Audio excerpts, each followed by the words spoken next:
बिस्मिल्लाहिर्रहमानिर्रहीम अस्सलाम वालेकुम। I am Sattain Ali, lecturer botany in higher education department. Khyber Pakhtunkhwa हुकूमत ने अपने स्कूल डिपार्टमेंट में 16,000 से ज़्यादा सीटों का ऐलान किया है और इस पर मेल और फीमेल दोनों एलिजिबल हैं। बड़ी तादाद में सीटें हैं और बैचलर्स ज़्यादातर एजुकेशन मांगी गई है। ये बेसिक एजुकेशन है और बीएड वगैरह की भी कोई ज़्यादा शर्त नहीं है कि बीएड होना ज़रूरी है, इस तरह का भी कोई मामला नहीं है। तो आम में से मोस्टली लोग उसके लिए एलिजिबल होंगे और उस पर अप्लाई कर सकते हैं। 20 फरवरी 2025 से उसका अप्लाई शुरू होगा और ये मार्च तक 17 मार्च 2025 तक अप्लाई का प्रोसेस जारी रहेगा। अप्लाई करने की जो लास्ट डेट है उसके बाद शायद 1 मंथ के बाद या 1.5 मंथ के बाद टेस्ट भी हो सकता है। तो जिन लोगों ने भी अप्लाई करना है उन्होंने तैयारी का प्रोसेस आज से शुरू करना है। बहुत सारों ने शुरू कर भी दिया है। तो एमके प्रिपरेशन के प्लेटफॉर्म से वो तैयारी का जो प्रोसेस है वो शुरू कर दिया गया है। उसके सेशंस जो है वो स्टार्ट हो गए हैं और 20 फरवरी से प्रॉपरली पहले सेशन का आगाज हम कर रहे हैं। आप लोगों की रहनुमाई के लिए एमके प्रिपरेशन के यूट्यूब चैनल पर अप्लाई करने का प्रोसीजर और सारी डिटेल्स दी जाएंगी। उसके साथ साथ ईटीआ यानी कि educational testing and evaluation agency, जिसने टेस्ट कंडक्ट करना है तमाम सीटों के लिए, पीएसटी के लिए, एटी, टीटी, डीएम और बाकी सारी सीटों के लिए भी। तो ईटीआ की तरफ से जो माजी में पेपर्स हो चुके हैं इन पोस्ट के लिए, हमने उनकी एक सीरीज स्टार्ट की है जिसमें तमाम पास्ट पेपर्स 1 बाय 1 डिस्कस किए जाएंगे और आज उस सीरीज का हम पहला टेस्ट डिस्कस करने जा रहे हैं। तो हम स्टार्ट करते हैं। ये आप लोगों के लिए वैसे नंबर्स दे दिए गए हैं। आप में से जिसने भी तैयारी करनी हो इन नंबर्स पर रब्ता करेंगे तो हम आप लोगों को प्रॉपर रहनुमाई भी कर देंगे और तैयारी भी करवा देंगे। आज जो हम पेपर डिस्कस करने जा रहे हैं ये पेपर 15 मई 2022 को कंडक्ट हुआ था और कंडक्ट हुआ था पीएसटी की सीट के लिए, प्राइमरी स्कूल टीचर। ये 12वां स्केल होता है और इस बार जो सबसे ज्यादा सीटें हैं वो पीएसटी के लिए हैं। तो मैं कह सकता हूं कि ये इन 16,000 सीटों में जो सबसे बड़ी अट्रैक्शन है वो पीएसटी है। ये 10,000 से ज्यादा सीटें बन रही हैं। तो आप सब लोग डेफिनेटली इसके लिए अप्लाई करने जा रहे हैं तो इसका टेस्ट भी इंपॉर्टेंट है। तो इस पास्ट पेपर से एक तो आपको आइडिया हो जाएगा कि किस क्वेश्चन का क्या आंसर है, लेकिन उससे बेहतर जो दूसरी चीज है वो आपको ये आइडिया हो जाएगा कि क्वेश्चन किस तरह के आ सकते हैं। तो सबसे पहला क्वेश्चन मैथमेटिक्स में से है कि surface area of sphere. Sphere एक गेंदनुमा चीज को कहते हैं। हमारी जमीन एक स्फीयर है। एक सर्कल होता है, एक स्फीयर होता है। सर्कल चूड़ी जैसा होता है, स्फीयर गेंद जैसा होता है, बॉल जैसा, फुटबॉल जैसा। तो स्फीयर का अगर आपने सरफेस एरिया फाइंड आउट करना है, वॉल्यूम नहीं, सरफेस एरिया, तो उसका फार्मूला है 4 पाई आर स्क्वायर। पाई की वैल्यू आपको पता है 3.14 होती है और आर रेडियस को कहते हैं। तो फार्मूला हम लगाएंगे 4 pi r square. Second question है dash advocate that students be free to choose how and what they study. ये पेडागोजी से रेलेवेंट एक क्वेश्चन है कि कौन से एजुकेटर्स इस बात की नसीहत करते हैं कि स्टूडेंट्स को फ्रीली सब कुछ सीखना चाहिए और डिसाइड करना चाहिए अपनी स्टडी के बारे में। तो वो होते हैं, इस थ्योरी को हम कहते हैं एग्जिस्टेंशियलिज्म और इनको हम एग्जिस्टेंशियलिस्ट एजुकेटर का नाम देते हैं। तो ये एक पेडागोजी से रेलेवेंट क्वेश्चन है, टीचिंग टेक्निक से रेलेवेंट क्वेश्चन है। नेक्स्ट है John Dewey said that education is purely dash process. John Dewey एक एजुकेशनिस्ट है। उसने एजुकेशन के बारे में क्या क्या रखा है, किस तरह का प्रोसेस है? उसने कहा था it is a social process. Next question है कवायद की रूह से महाराजा कौन सा इस्म है। मैथ का क्वेश्चन एक हो गया, 2 पेडागोजी के हो गए। अब उर्दू से आ गया है क्वेश्चन कि कवायद की रूह से महाराजा कौन सा इस्म है। वैसे तो राजा इसम जात है, लेकिन उसको जो बढ़ावा देने वाला है इसम है, जो उसको बढ़ा देता है वो इसम मुकब्बर यानी कि महाराजा, यानी कि ज्यादा बड़ा राजा। तो कवायद की रूह से महाराजा जो है वो इसम मुकब्बर है। नेक्स्ट है नेरंग जात, ये किताब है, उससे माखूज एक तहरीर है इंसान किसी हाल में खुश नहीं रहता। यह तहरीर किसने लिखी थी? यह तहरीर मोहम्मद हुसैन आजाद ने लिखी थी। रेख्ता पर यह पढ़ी भी है, रेख्ता की वेबसाइट पर, अगर आपका दिल करे तो वहां से जाकर पढ़ सकते हैं। उमैर ज़हीन लड़का है। इसमें जो ज़हीन लड़का है ये मुरक्कब की कौन सी किस्म है? यह मुरक्कब ताम है। मुरक्कब की इकसाम होती है ना, उनमें से मुरक्कब ताम इस कैटेगरी में आता है।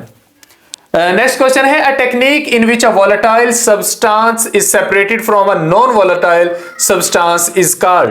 तो ऐसी टेक्निक को हम डिस्टिलेशन टेक्निक कहते हैं। ये प्योरली जनरल साइंस से क्वेश्चन है, एवरीडे साइंस से। कैसी टेक्निक जिसमें वोलेटाइल और नॉन वोलेटाइल सब्सटेंसेस को अलग अलग कर सकते हैं। The answer will be distillation. Petroleum products की मोस्टली की जाती है distillation.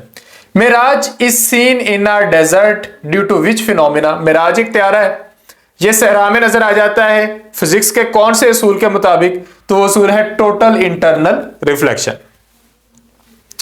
The part of transverse wave where the particles of the medium are above the undisturbed portion is called।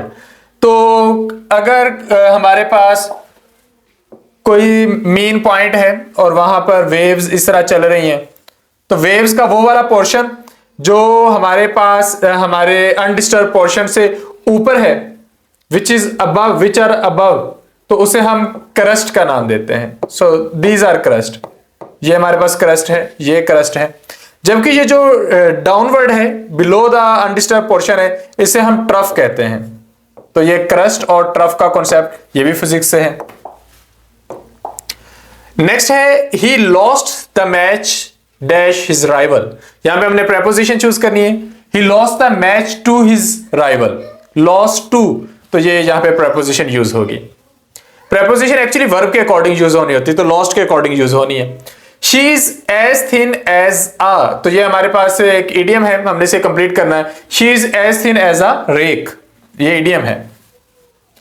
The third proportion of A square B square and A B C is, mathematical question है। A square और B square और A B C का जो third proportion है that is C square. इसको completely solve करना पड़ेगा और वहां से हमें आइडिया होगा कि ये कैसे हम अपनी प्रिपरेशन की जो वीडियोस हैं या सेशंस हैं उनमें डेफिनेटली मैथ को सॉल्व कर करके देखेंगे, तो वो जरा ज्यादा बेहतर हो जाएगा। We missed our train because we were late. Which type of sentence it is? It is a complex sentence. इसमें दो बातें हैं, तो ये एक और दोनों बातें जो हैं वो एक दूसरे के साथ रिलेट भी कर रही हैं, तो ये हमारे पास कॉम्प्लेक्स सेंटेंस की टाइप है। नेक्स्ट है आदाब मजलिस की तालीम किस सूरत में दी गई है? कुरान मजीद की कौन सी सूरह है जिसमें कहा गया है कि अगर आप किसी मजलिस में बैठे तो कैसे बैठना है, बाकियों को जाकर उठाना है या जहां जगह मिले वहीं बैठ जाना है और खामोशी से बैठना है, दूसरों की बात सुननी है। तो मजलिस के जितने भी खूबसूरत आदाब होते हैं वो कुरान मजीद की किस सूरह में है? वो सूरतुल मुजादिला में है। When sea waves erode the base of the cliff, deep depressions are formed in the cliff. Such depressions are called sea caves. Cliffs होती हैं अमूदी चट्टाने। एक तो पहाड़ होता है, नुकीले पहाड़। क्लिफ्स अमूदी चट्टाने होती हैं और अगर ये सी रीजन्स में पाई जाती हैं तो समंदर डेफिनेटली इनके अंदर डिप्रेशंस काउंट करता है और बनाता है, तो उनको हम सी केव्स कहते हैं।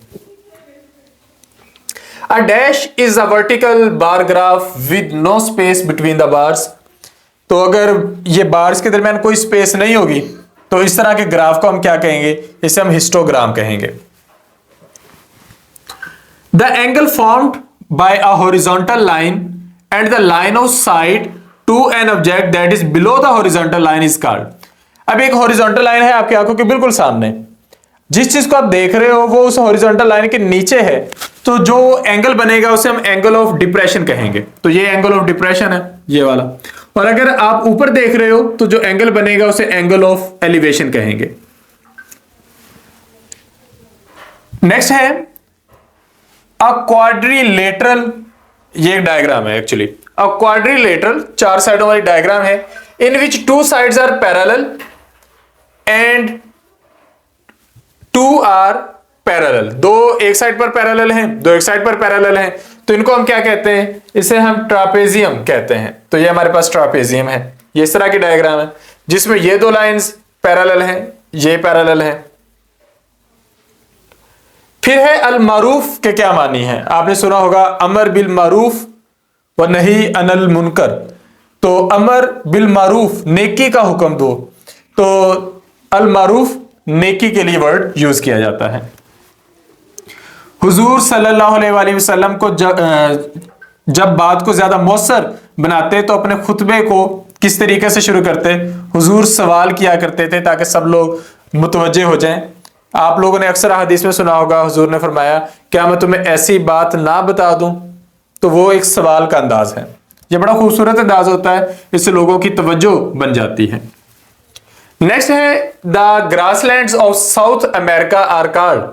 साउथ अमेरिका पूरा एक कॉन्टिनेंट है, ब्राजील अर्जेंटाइन वाला जो रीजन है, तो वहां पर जो ग्रासलैंड्स है उन्हें हम क्या कहते हैं? उन्हें हम पंपास कहते हैं। यूरोप में उनको प्रेरीज कहते हैं, लेकिन साउथ अमेरिका में पंपास कहते हैं। Cushion tribe was settled in, cushion tribe कहां पे रहता है? ये नॉर्थ वेस्ट चाइना यानी शिमाल मगरबी चाइना में सेटल्ड है। Who wrote a magazine by the name of असबाब बगावते हिंद? तो असबाब बगावते हिंद ये मैगजीन किसने शुरू किया था? ये सर सैयद अहमद खान ने शुरू किया था। ये मुसलमानों में या हिंदुस्तान की अवाम में और अंग्रेजों में जो एक आप कह सकते हैं कि गैप था, उसको कम करने के लिए ये मैगजीन था, ताकि दोनों के दरमियान गैप कम हो। If A ratio B is 3:5 and B ratio C is equal to 1:2, then A ratio B ratio C is. अब इसको सॉल्व करने का एक प्रॉपरली तरीका भी है, लेकिन यहां पर हम कॉमन सेंस को यूज करेंगे कि हमारे पास B और C में जो रेशियो 1 और 2 की है, यानी कि B के मुकाबले में C को डबल होना चाहिए। तो यहां भी डबल नहीं है, यहां भी डबल नहीं है, यहां भी डबल नहीं है, यहां पे डबल है। So that is our right answer. Sometime हम बहुत ज्यादा सोल्यूशन की तरफ जाने की बजाय कॉमन सेंस का इस्तेमाल करते हैं, तो अगर आपने कॉमन सेंस का अच्छा इस्तेमाल कर लिया तो टाइम बचेगा आपका। The average of first 5 multiples of 11 is, तो पहले हमने 11 के पहले 5 मल्टीपल पकड़ने, तो 11, 22, 33, 44 और 55, ये 11 के पहले 5 मल्टीपल है कि 11 को 1 से मल्टीप्लाई करो, फिर 2 से, फिर 3 से, फिर 4 से, 5 से। अब इन सबको आप जमा कर लो और सबको जमा करने के बाद अब आप इसको 5 पर तकसीम कर लो, तो ये जो इसका एवरेज आएगा वो हमारा राइट आंसर आएगा। यहां भी वैसे कॉमन सेंस यूज की जा सकती है, जिस तरह 55 और 11 66 है, 44 और 22 ये भी 66 है, वो 33 उनका हाफ बनता है, और ये ऑलरेडी 33 है, आवर आंसर विल बी 33। लेकिन अगर आपको ये चीज समझ नहीं आती, सबको जमा करें, 5 पर तकसीम कर दें, आपका आंसर आएगा 33। नेक्स्ट है which of the following pair which of the following is a pair of co-primes, इनमें से को-प्राइम्स का एक पेयर कौन सा है? को-प्राइम्स का पेयर ऐसे नंबर्स को कहते हैं जो मतलब जिनका कॉमन जो मल्टीपल जो उनको डिवाइड कर सकता है सबसे बड़ा नंबर वो 1 हो। तो हमारे पास इसको अगर हम देखें तो 23 दोनों को डिवाइड करता है, ये हमारा आंसर नहीं है। इन दोनों को 7 डिवाइड कर सकता है, ये हमारा राइट आंसर नहीं है। हमारा आंसर कोई ऐसी चीज होनी चाहिए जो किसी बड़े नंबर से डिवाइड ना होती हो, तो उनमें कोई ज्यादा चीजें कॉमन नहीं होनी चाहिए। अब ये जो है 2 से भी हो सकते हैं, 4 से भी हो सकते हैं। इसको अगर हम देखें तो इनमें कुछ भी आपको कॉमन नहीं मिलेगा। 25 का जो है ये 1 से होता है, 5 से होता है और 25 खुद से होता है। 18 जो है वो 1 से होता है, 2 से, 3 से, तो इनमें कुछ भी कॉमन नहीं है एक के अलावा। यानी कि अगर आप प्रॉपर सॉल्यूशन की तरफ जाना चाहते हैं ना, तो आप ये कर लें कि ये 18 है, ये 25 है। अब 1 से तो डेफिनेटली इन्होंने होना ही होना है। अब 2 से ये हो गया, ये नहीं हुआ। 3 से ये हो गया, ये फिर नहीं हुआ। 3 से ये हो गया, ये फिर नहीं हुआ। तो एक चीज ऐसी है जो किसी भी और नंबर से डिवाइड नहीं हो रही, तो इसे हम पेयर ऑफ को-प्राइम्स कहेंगे। So 18 and 25 are pair of co-primes. The human brain is enclosed in bony case which is called. Human brain जिस केस के अंदर बंद है उसे क्या कहते हैं? उस केस को हम क्रेनियम कहते हैं। वैसे तो आप सोचेंगे कि शायद स्कल होना चाहिए, लेकिन स्कल एक बड़ा स्ट्रक्चर है जिसमें क्रेनियम भी आ जाता है और आपके फेस की बोन्स भी आ जाती हैं। तो अगर हम जस्ट ब्रेन की बात कर रहे हैं तो हमारा राइट आंसर क्या होगा? क्रेनियम होगा। लेकिन अगर ऑप्शंस में क्रेनियम ना हो तो मे बी फिर स्कल ऑप्शन होगा। Neurons transmit messages in the form of, neurons messages को कैसे लाते हैं, कैसे ले जाते हैं?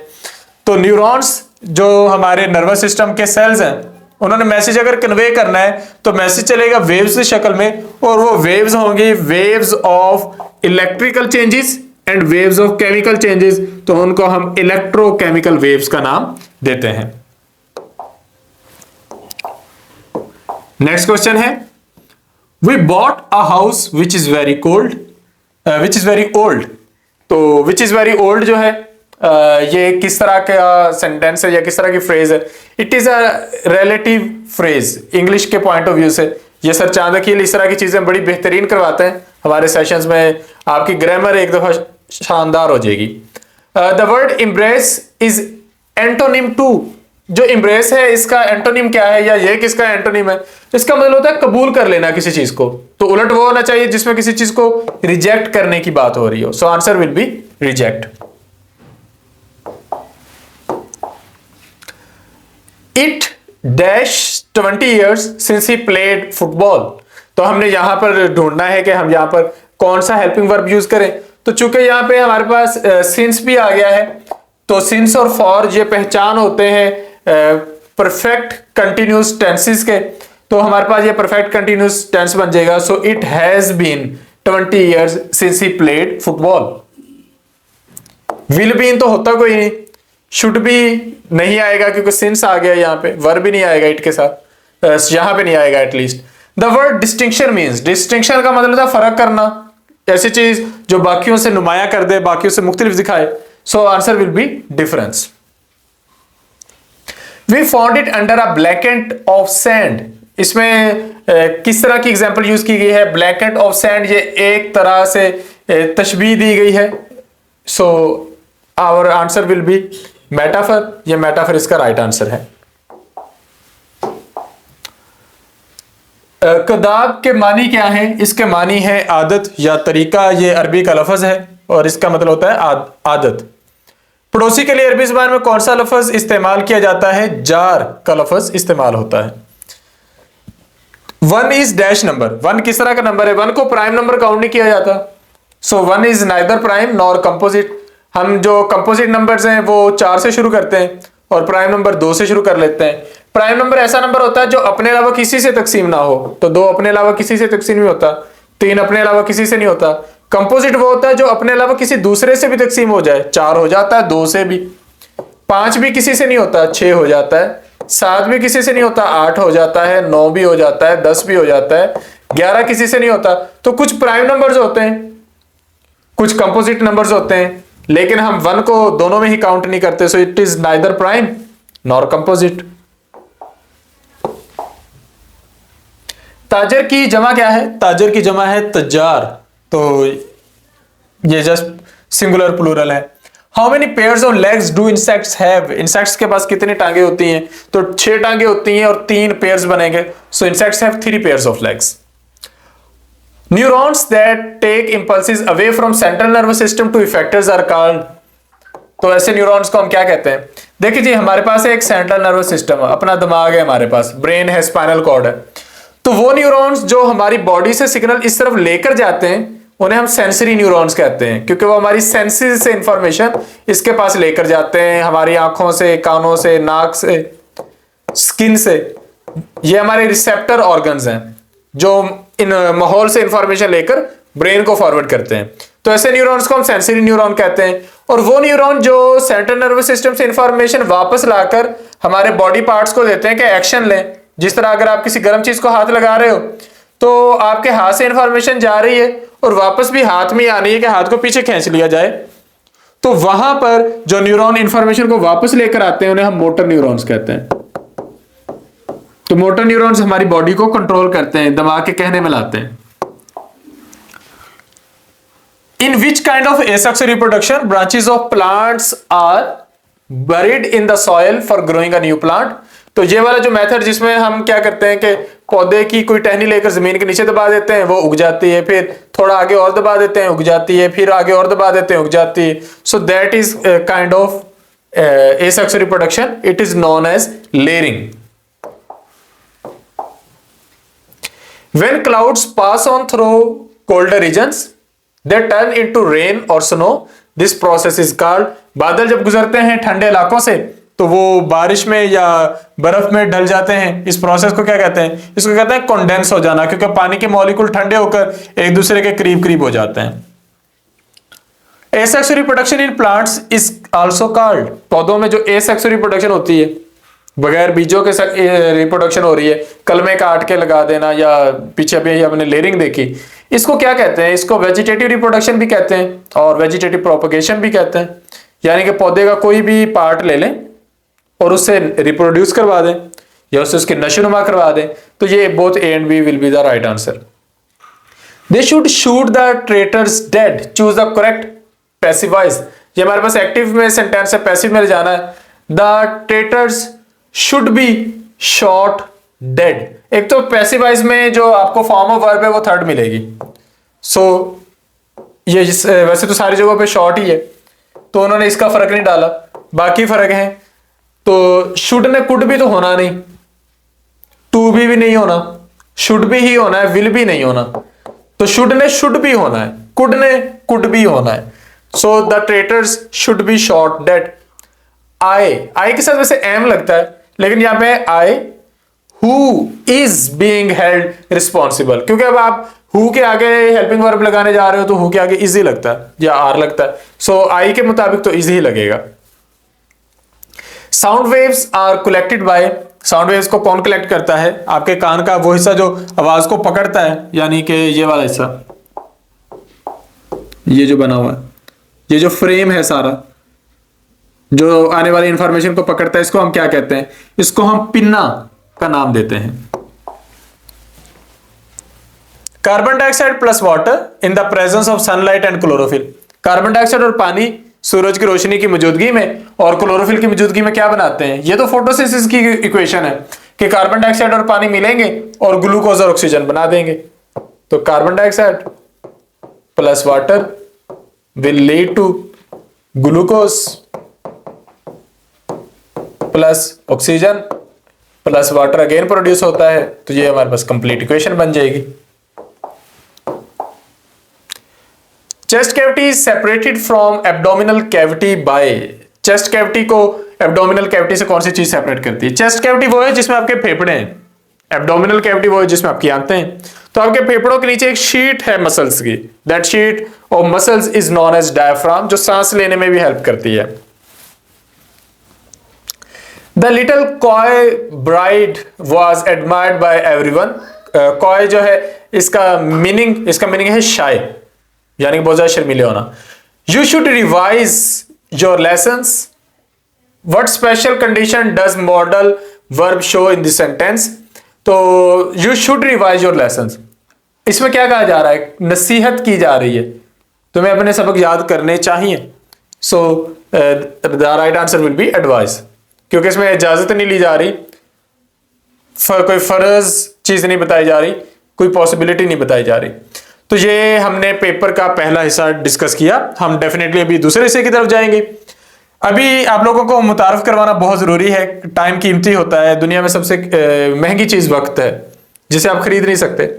तो अभी सीटें आ गई हैं, अप्लाई करने की लास्ट 17 मार्च है। महीने बाद टेस्ट की अगर आपको डेट मिल जाती है तो तैयारी तो अभी से शुरू करनी होगी। तो तैयारी में आप लोगों की हेल्प करने के लिए हम लोग मौजूद हैं।